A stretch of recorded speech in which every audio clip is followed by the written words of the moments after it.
Good day, everyone. Today is our second lesson. My name is Шагимолдина М О. I'm from Nazarbayev Intellectual School of Astana. Today, our topic will be about how are materials transported in and out of cells.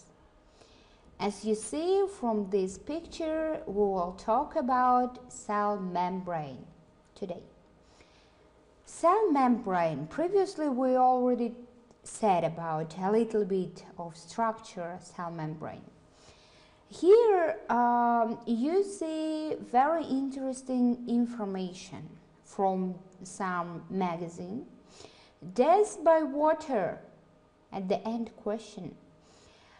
Michael was a healthy 25 years old running in her first marathon. The hot and humid weather had made all the runners sweat profusely, so Michael made sure she drank water at every opportunity. Gradually, she began to feel weak, had headache, nausea. She collapsed into the floor. Volunteers quickly gave her water for dehydration. Soon, her condition worsened and she was rushed to the hospital, where she was gripped by a seizure and went into a coma. And question: why did treating with water make her condition worse? Mystery. We'll try to find answer during today's our lesson. Objectives of our lesson today. By the end of this lesson, students should be able to list the functions of cell membrane, describe the fluid mosaic model structure of the cell membranes, define diffusion, passive and active transport, compare the surface area to volume ratio for objects of different sizes. Look at this picture. Now we are going to talk about ratio of surface area to volume. Assume we have three cubes. First cube is 1 millimeter length, the second 2 millimeter, 4 is 4 millimeter. Look at first two surfaces, surface and volume. In 1 millimeter cube, surface area is 6 millimeter, quadrat, and volume is 1 millimeter square. In the second cube, we have surface area 24, volume 8. What you could see from this picture, from this example, what do you think will be surface area and volume for the third cube with sizes? Let's look at the next example. Ratio of volume and surface area. We have again three cubes, but our side length is 1 centimeter, 10 centimeter and 100 centimeter. What will be the volume for 1 centimeter? It will be 1 centimeter cube, and then our surface area 6 centimeter quadrat, and for 10 centimeter volume will be 1000. Surface area will be 600.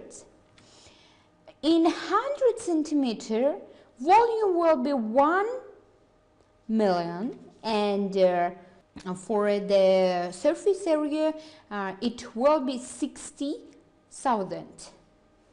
What about ratio? the ratio of surface area to volume in the first cube will be equal to 6. In the second cube, with the length 10 centimeter, it will be 0.6. In the third one, it will be 0.06. Yeah, you see that the ratio to the surface area to volume, it is now decreasing. Yeah, from this example, it means that volume is increasing but surface area decreasing in these 3 cubes. Okay, and now this one is very important. Why? Because with help of this example we could find answer why we don't have, for example, 1 meter length cell or even 10 centimeters length cell. We couldn't find, it is very difficult to find, and only few plant cells has 1 centimeter length. Mostly, you know that we measure cells with the nanometer, yeah, and question, why cell is so tiny? Because, for example, in multicellular organisms, it is very essential to have lots of tiny small cells rather than have one big cell. Because surface area in this situation, in these cubes, represents us with the cell membrane, and volume, it is our cytoplasm. If the cytoplasm, the volume of cytoplasm will be bigger and surface area will be smaller, like in a big cells, big cubes, it will decrease the metabolism reactions. That is why. Now look at the membrane structure and function. Yeah, here we have basic parts: phospholipid bilayer, integral proteins, peripheral proteins, glycoproteins, and cholesterol. First, membrane structure and function. Do you remember at the previous lesson we had like this picture and we looked at its structure. Now let's look at each part of this big picture. Membrane structure. First one is a phospholipid bilayer. The phospholipids are arranged in a bilayer, yeah, which means 2 layers, with their polar and hydrophilic phosphate heads facing outwards and their non-polar hydrophobic fatty acid tails facing each other in the middle of the bilayer. Look at this picture. You see phospholipid bilayer here. It represents with the blue and black colors.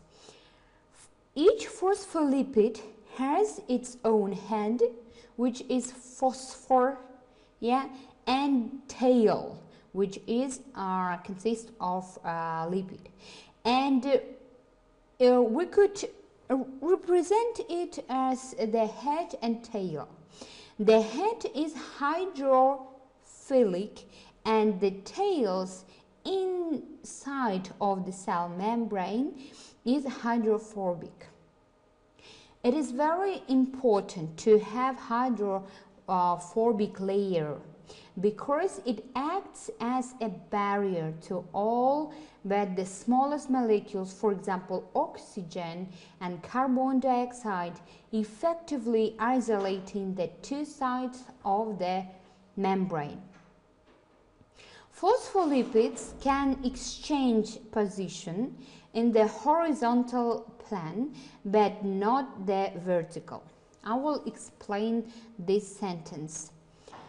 Phospholipid bilayer, you see here the horizontal position. Yeah, you see phospholipids as a circle things. Yeah, these circle things could change with its neighbor horizontally, but vertically two layer, yeah, which stay in one side and in the second side, it change hardly ever, but with the neighbors it could change.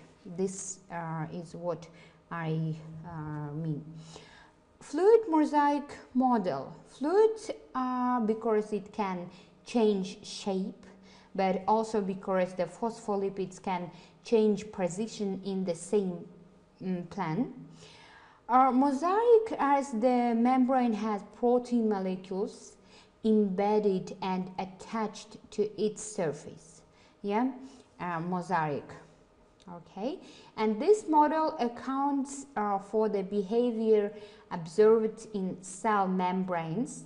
Like any good model, it also predicts some characteristics.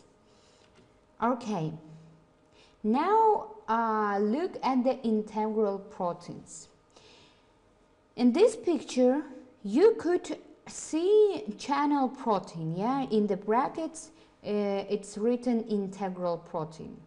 Integral proteins are usually span from one side of the phospholipid bilayer to the other. Proteins that span the membrane are usually involved in transporting substances across the membrane. From this picture, you could see that this integral protein is embedded into it stays between two phospholipid bilayer, and it helps to exchange things out and in of the cell. Okay.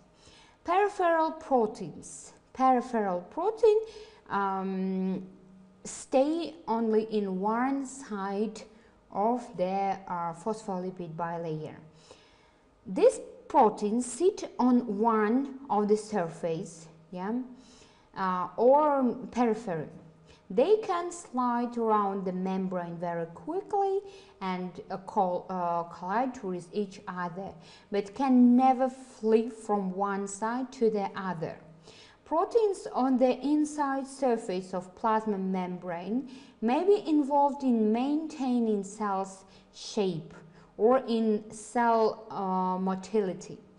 They may also be enzymes. Yeah, the function of this peripheral protein, it also could be enzymes. Glycoproteins are here in pink color, represent glycoprotein, usually involved in cell recognition, which is part of the immune system. They can also act as receptors in cell signaling, such as with hormones. Yeah, look at this glycoprotein in this picture. It looks like an antenna, yeah, of television or insect, and its function is closer to it. For example, immune system cells could identify with this glycoprotein type of cells. Cholesterol, represented with green color, binds together lipid in the plasma membrane, reducing its fluidity as conferring structural stability. Cholesterol here gives stability for a plasma membrane. Phospholipid properties, yeah, comes from its hydrophilic and hydrophobic sides. In this model of the bilayer, proteins have been removed. Yeah. Phospholipid properties. The heads have large phosphate groups, thus they are hydrophilic, attract water, or polar. Yeah, remember, head is polar, it attracts water, it likes water. This section are suited to the large water content of the tissue fluid and cytoplasm on opposite sides of the membrane. The fatty acid tails here represents with the purple color are non-charged or hydrophobic and repel water. Hydrophobic, afraid of water, yeah, doesn't like water. This creates a barrier between the internal and external water environments of the cell. The tails effectively create a barrier to the movement of charged molecules. You see, hydrophobic tails has important function because it is barrier for charged molecules. Yeah, they couldn't freely cross this two layer. Okay. The individual phospholipids can move around within the place of the membrane. The stability of the phospholipid can be increased by the presence of cholesterol molecules, as we said already. Function of membrane proteins. Yeah, here in the first column you see membrane protein. The second column its function. Channel proteins. Channel proteins, we said, these proteins span the membrane from one side to another. They allow the movement of large molecules across the plasma membrane. Included within this are the passive and active pumps or transport. Receptor protein. These proteins may detect hormones arriving at cell to signal changes in function. They may also be involved in other cell and substances recognition, as in the immune system. Enzymes, integral in the membrane, very important for many cellular processes and reactions. For example, ATP synthase, maltase, and etc. Electron carriers, important for photosynthesis and respiration in oxidation reduction reactions. Now, selective diffusion through membranes. Now we will first we talked about the structure of the cell membrane. Now we'll look at their function. Structure allows function. Diffusion. First, let's answer this question. What is diffusion? Diffusion is the movement of particles caused by the kinetic energy possessed by the particle. Yeah? The direction of movement is random. It could be random, yeah, it doesn't have direct one direction, yeah, one side. It could be random. Observing groups of particles, they appear to move from regions of high concentration to regions of low concentration. Diffusion occurs from the high to low concentration. This can be restated as from a region of high pressure to a region of low pressure.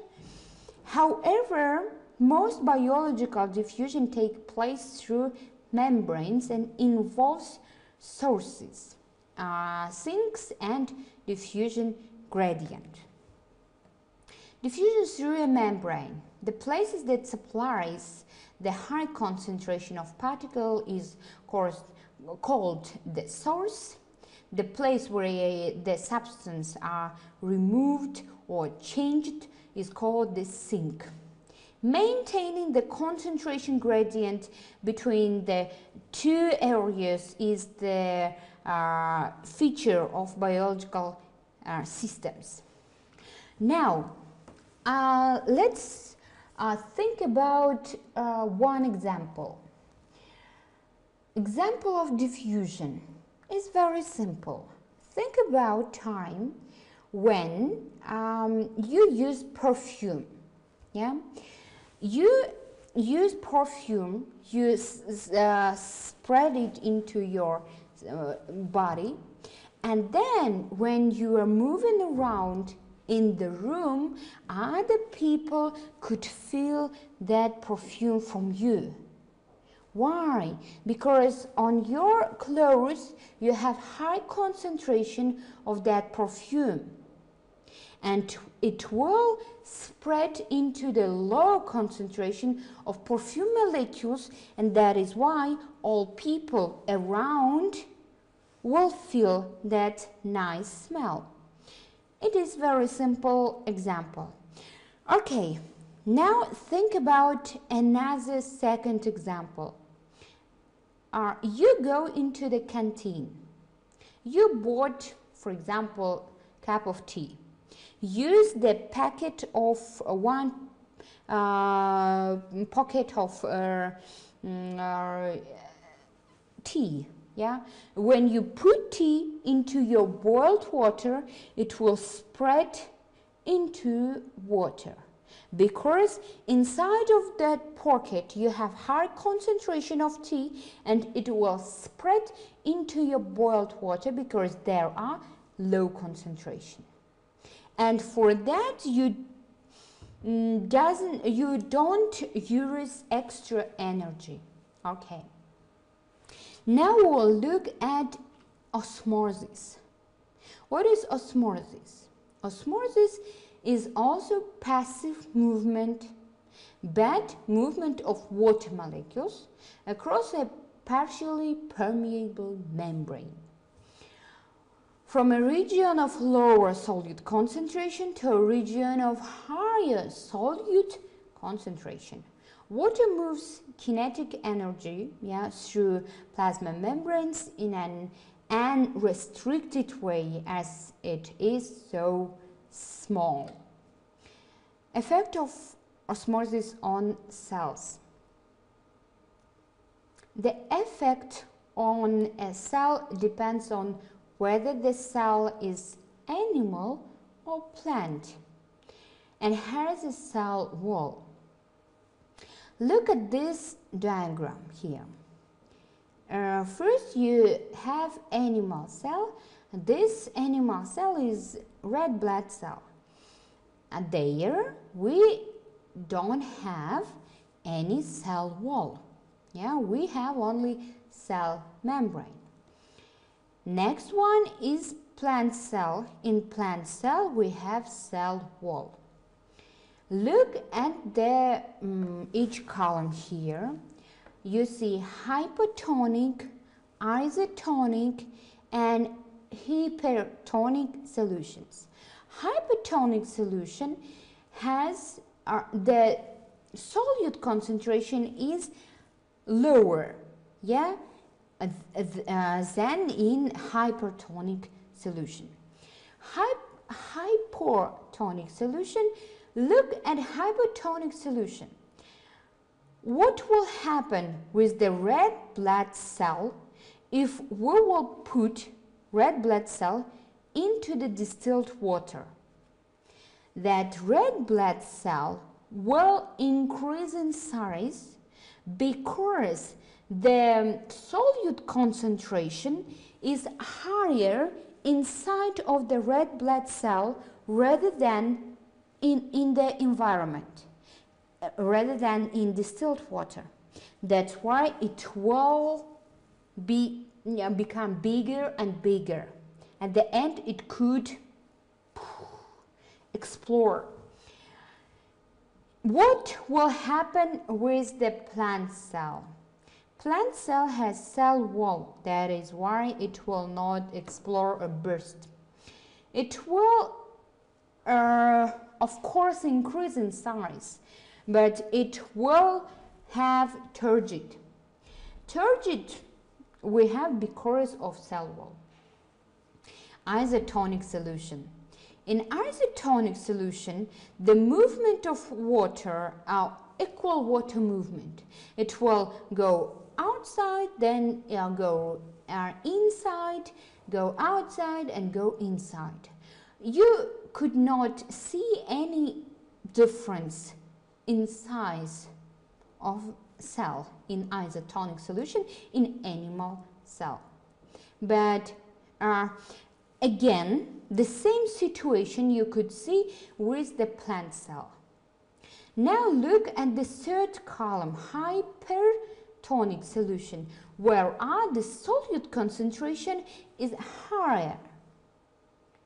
If you look at the red blood cell, what will happen with water? What do you think? If you put this normal red blood cell into the hypertonic solution, because of the solute concentration, all water molecules, not all, mostly all water molecules, will try to go outside of the cell across the cell membrane. And then our cell will shrink, it will decrease in size. In first situation, in hypertonic solution, it increase. Here it will decrease.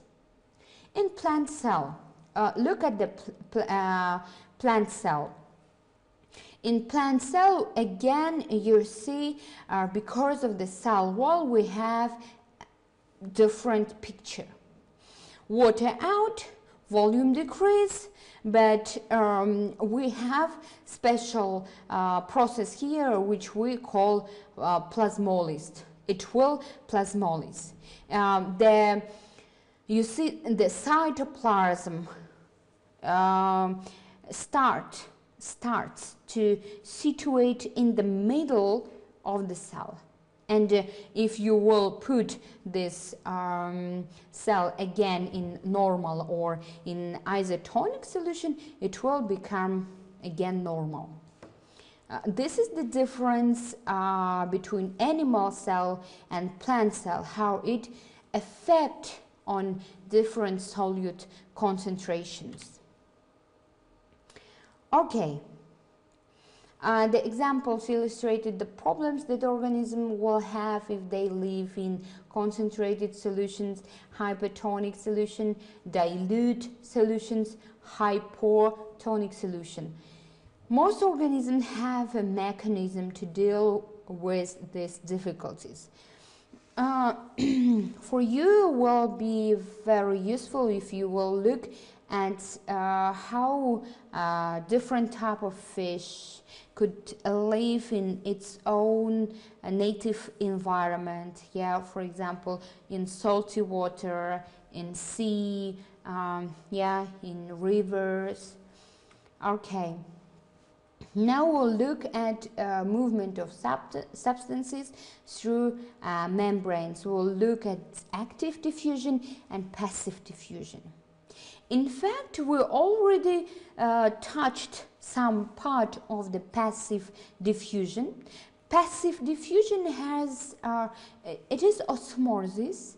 We could divide passive diffusion also like simple diffusion and facilitated diffusion. Passive diffusion across membranes. The passive movement implies that there is no expenditure of energy in moving the molecules from one side of the membrane to the other. We call it facilitated diffusion. Facilitated diffusion. What is the difference between facilitated diffusion and simple diffusion? Larger molecules move passively through the membrane via channel proteins. These proteins have large globular structures and complex 3D shapes. The shapes provide channels through the middle of the protein, the pore. The channel shields the diffusion molecules from the non-charged regions of the membrane. Now look at the facilitated diffusion. The difference are the similarities first. Similarities between simple diffusion and facilitated diffusion, that they both don't require energy. Yeah, they both use kinetic energy. But what is the difference between these two types of diffusions? In simple diffusion, it doesn't require any protein channel, but facilitated diffusion requires protein channels. This is the difference between these two types of diffusion. Okay, now look at the active transport. Active means that the membrane protein pumps requires energy to function. Difference between passive and active transport. Passive doesn't need energy. Active transport require energy. Yeah? The source of energy is ATP, which comes from respiration. This moves the molecules from low to high concentration against the concentration gradient. This is another difference between active and passive transport. In passive transport goes by the concentration gradient, but active transport could go against the concentration gradient. The energy causes a shape change in the protein that allows it to move the molecule to the other side of the membrane. Active transport requires protein channels. The sodium-potassium pump creates an electrochemical gradient in the cell. Okay, look at this active transport in this example. Active transport, you see a low concentration. From low concentration, it goes into the high concentration against the concentration gradient, and you see that it requires energy, ATP. ATP converts into the ADP, phosphate. Yeah? Membrane protein pumps. Okay. At the end, we will see like this picture. The plasma membrane is made up of several organic molecules. I will concentrate on two of them in this presentation. The first molecule is a lipid. It is called a phospholipid because instead of the usual 3 fatty acid chains, there are only 2. The third bonding position is with a phosphate group. The phospholipid molecule is divided into a head region and a tail region. The head region is the glycerol and phosphate group. The tail region is the fatty acid chains. The head is hydrophilic, attracted to water. The tail is hydrophobic, repelled by water. It is this property which allows for the unique molecular alignment that makes the plasma membrane. If a droplet of phospholipid was put into water, a mycele would form. A mycele is a sphere with the hydrophilic heads on the surface, the tails inside, away from the water. Our bodies are made up of approximately 60% water and trillions of cells.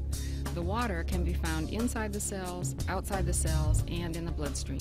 The location of water and the phospholipid, hydrophilic, and hydrophobic ends enable the membrane to form a bilayer of lipids. The currently accepted model of the cell membrane was developed by Singer and Nicholson in 1972 at the University of California, San Diego. Pictured here, the plasma membrane looks like a sea of lipid with icebergs floating in. The membrane is very flexible and has a fluid motion. This design of the plasma membrane is called the fluid mosaic model. Quite often, these proteins have sugar molecules attached to them, forming glycoproteins. These molecules extend from the membrane surface and act as an identification marker. The proteins are used by the immune system to identify a cell as being self, or foreign called non-self. Each individual has their own biochemical makeup. In other words, each human being has their own set of cellular proteins. But if a cell comes into the body that has a different set of proteins, whether it is a bacteria or an organ transplant, the immune system may identify it as self or as non-self and attack. In order for the cell to survive, many different materials must be able to cross the plasma membrane. When water passes through a cell's membrane, the type of diffusion is called osmosis. When solute particles pass through a cell's membrane, the type of diffusion is called dialysis. Before looking at this movement through the membrane, it is important to understand the movement of molecules in general. Atoms and molecules are in constant motion. This random motion will disrupt the cluster rather than maintain it. This motion is referred to as Brownian movement. This motion is always present in some degree, in gases, in liquids, and even in solids. For instance, if a bottle of perfume is left open in a room, eventually, no matter where you are in that room, you are able to smell the perfume. The molecules of air hit the liquid, causing the liquid molecules to move into the air. At the time the bottle is first opened, there is a high concentration of perfume molecules in the bottle, a very low concentration of perfume in the air. As the perfume molecules are bombarded by the air, the concentration of perfume is dispersed into the air. In other words, the perfume is moving down a concentration gradient, high to low. This movement is called diffusion. It uses Brownian movement. Now let's take a look at another example of diffusion. In this aquarium of water, we drop some blue dye. As the water molecules move, they bump into the dye molecules. The dye molecules, at first in a high concentration, start moving and bumping into each other and the water molecules, moving into the area of lower concentration. As this movement continues, the dye spreads out and equilibrium is attained. Equilibrium is equal concentrations of the dye and water in every area of the aquarium. Remember, Brownian movement continues even after equilibrium is reached. Although extremely thin, the plasma membrane separates the contents of the cell from the environment. The membrane has several functions. This video concentrated on the movement of materials through the plasma membrane. Remember that this membrane is selectively permeable and can prevent materials from passing through or keeping materials in, and it will permit, even facilitate, the entrance and exit of materials. Materials may move through membranes passively or actively. In this video segment, passive transport, which uses Brownian movement, was introduced. Passive transport includes diffusion, defined as the movement of materials from a region of high concentration to low concentration. Two specific forms of diffusion are osmosis and dialysis. These processes are essential to the survival of the cell. Nutrients must enter, wastes must exit. The structure of the membrane allows for the processes to take place, which enables the cell to live.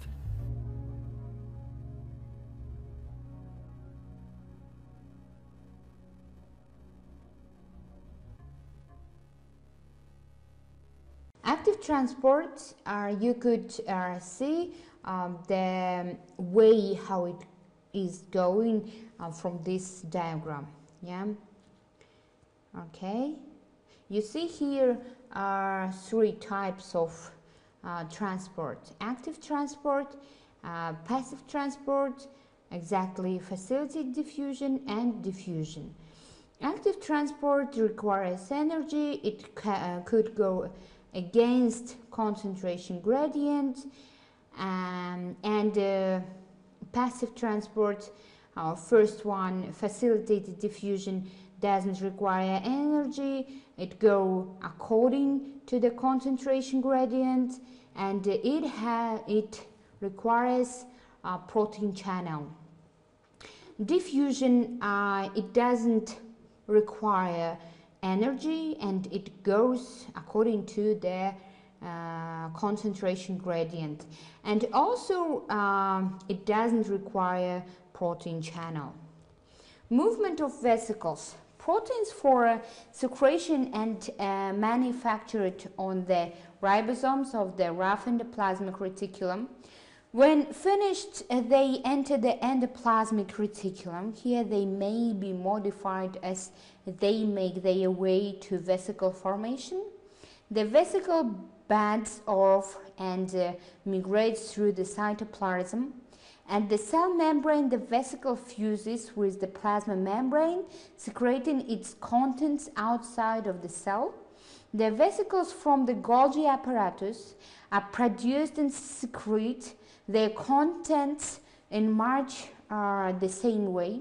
This is important in the process of exocytosis and endocytosis and membrane fusion. Look at this picture, movement of vesicles. You see here nucleus, yeah, first one, then it linked with the endoplasmic reticulum. Exactly here we have rough endoplasmic reticulum. Nucleus gives information to synthesize proteins. Then on the surface of the endoplasmic reticulum by ribosomes will synthesize proteins. Then with help of vesicles it go into the Golgi apparatus. Golgi apparatus will modify, change and sort that protein, and with help of vesicles it will transport it into the cell membrane, yeah, plasma membrane. And that is why we said rough endoplasmic reticulum synthesize protein for outside use. Okay. Now answer a question which we had at the beginning of this lesson. Death by water. As Michael ran, she respired losing salts from her bloodstream, and as she drank water during the race, the concentration of dissolved salts and materials in her bloodstream decreased because she felt hot and lose her salt with help of her skin. Yeah. How do you think this phenomena contribute to Michael condition? Why this happened? Because of osmotic pressure. And now I would like to share with you 5 minutes video. It is their summary of whole our today's lesson. Okay, and now I would like to say thank you that you was with us, and I hope that you enjoy our lesson. See you on our next lesson.